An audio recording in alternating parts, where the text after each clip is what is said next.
Hello students.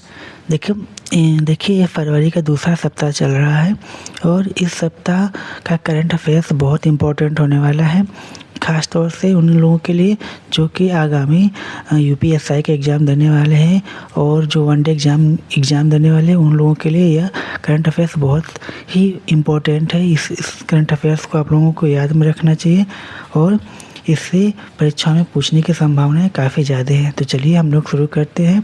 इसमें से पहला हमारा प्रश्न क्या है, पहले हम सीखिए क्या है कि भ्रष्टाचार धारणा सूचकांक सीपीआई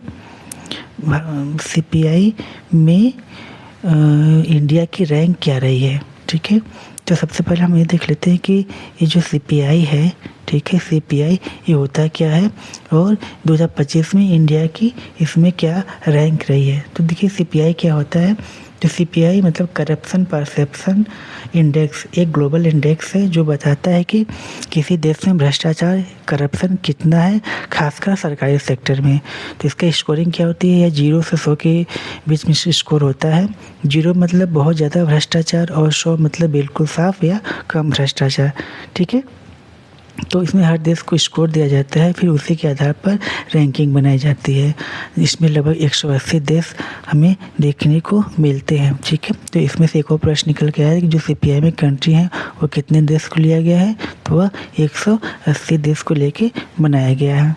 ठीक है, यदि इस रैंक में हम इंडिया की बात करें तो इंडिया का डेटा क्या है, तो लगभग 39, ठीक है, 39 से 40 के बीच रहता है। ठीक है, तो इसकी रैंक करीब 85-95 के आसपास हर साल इसकी रैंक होती है।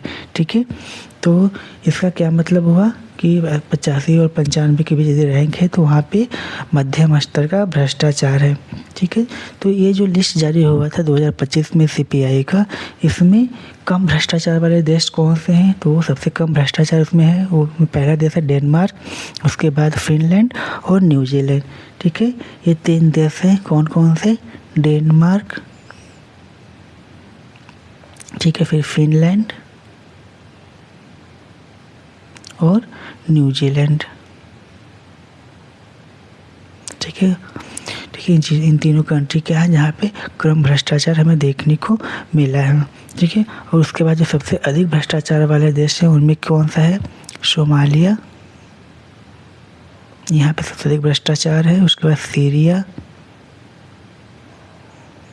ठीक है, उसके बाद साउथ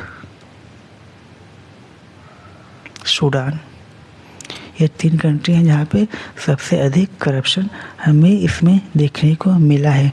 तो क्वेश्चन वही है कि भ्रष्टाचार धारणा सूचकांक सीपीआई 2025 में इंडिया की रैंक क्या रहेगी। ठीक है, तो इसका क्या होगा, अभी हमने बताया है कि यह 85 से 95 के 90 के बीच इसके रहता है।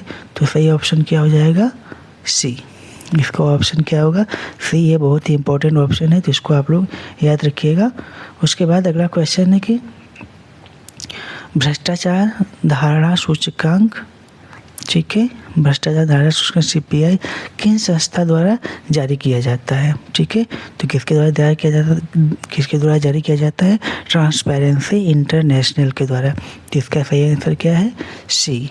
ठीक है, उसके बाद तीसरा प्रश्न पूछ रहा है कि हाल ही में, ये भी बहुत इंपॉर्टेंट प्रश्न है, हाल ही में संशोधित आईटी नियम मुख्य रूप से किस क्षेत्र से संबंधित है। इसका क्या है, डिजिटल मीडिया व सोशल मीडिया। ठीक है, इस प्रश्न को भी आप लोग याद कर लीजिएगा, बहुत ही इंपॉर्टेंट प्रश्न है। इसके बाद चौथा प्रश्न पे हम आते हैं। चौथा प्रश्न क्या कह रहा है कि सेंसेक्स किस स्टॉक एक्सचेंज से संबंधित सूचकांक है। ठीक है, सेंसेक्स क्या है, किस स्टॉक एक्सचेंज से संबंधित सूचकांक है। तो क्या है, बॉम्बे स्टॉक एक्सचेंज, इसको हम क्या बोलते हैं, BSE, बॉम्बे स्टॉक एक्सचेंज। ठीक है, इसके बाद पांचवा प्रश्न हमारा क्या है कि पांचवा प्रश्न का हाल ही में चर्चा में रहे राफेल डील किस देश से संबंधित है। ठीक है, तो देखिए अभी इसमें कन्फ्यूजन नहीं होना है कि अमेरिका, क्योंकि अमेरिका डोनाल्ड ट्रंप बहुत अभी न्यूज़ में चल रहे हैं, रूस भी बहुत न्यूज़ में चल रहा है और इजराइल भी न्यूज़ में चल रहा है। तो इन सब देशों से बच के रहना है। राफेल हमारा किसके साथ है? हमारा फ्रांस के साथ है, जिसका ऑप्शन सी सही है। ठीक है, उसके बाद छठा प्रश्न पे आते हैं। छठा प्रश्न क्या कह रहा है कि राफेल विमान का निर्माण किस कंपनी द्वारा किया गया है। ठीक है, तो इसका क्या है? राफेल विमान किस कंपनी द्वारा बनाया गया है? तो डस्सॉल्ट एविएशन, इसका बी ऑप्शन सही है। ठीक है, सातवें प्रश्न पे आ जाते हैं। सातवां प्रश्न क्या है? सातवां प्रश्न है कि T20 विश्व कप किस खेल से संबंधित है। तो आसान सा सवाल है इसका, वो है क्रिकेट से। जो भी हमारा विश्व कप चल रहा है T20 का, वो किससे संबंधित है? तो वो क्रिकेट से संबंधित है। ठीक है, आठवां प्रश्न की तरफ आते हैं। आठवां प्रश्न क्या है हमारा? आठवां प्रश्न है कि T20 विश्व कप का आयोजन किस संस्था द्वारा किया जाता है। तो इसका ऑप्शन है ICC द्वारा। ठीक है, इसके द्वारा किया जाता है ICC, इंटरनेशनल क्रिकेट काउंसिल के द्वारा इसका आयोजन किया जाता है। ठीक है, इसके बाद नौवां प्रश्न है हाल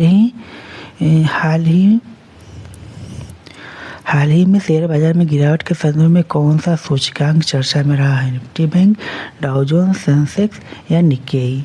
ठीक है, तो क्या रहा है? सेंसेक्स में एक बड़ी गिरावट हमें देखने को मिली थी। ठीक है, इसके बाद लास्ट प्रश्न हमारा 10वां प्रश्न है कि आईटी नियम भारत में किस अधिनियम के अंतर्गत बनाए गए हैं। तो क्या है? ऑप्शन बी, सूचना प्रौद्योगिकी अधिनियम सन 2000। तो जो आज 10 प्रश्न हम लिए हैं, इनमें से सारे के सारे महत्वपूर्ण प्रश्न हैं। इनमें से आने वाले कमिंग UPSI के एग्ज़ाम और 1 डे कॉम्पिटिटिव एग्जाम में आने की संभावना बहुत अधिक है। इनको आप लोग याद कर लीजिएगा। और अभी चैनल को मैंने सब्सक्राइब नहीं किए हैं, जल्दी से चैनल को सब्सक्राइब कर लीजिए। ऐसे ही वीडियो हम लाते रहेंगे।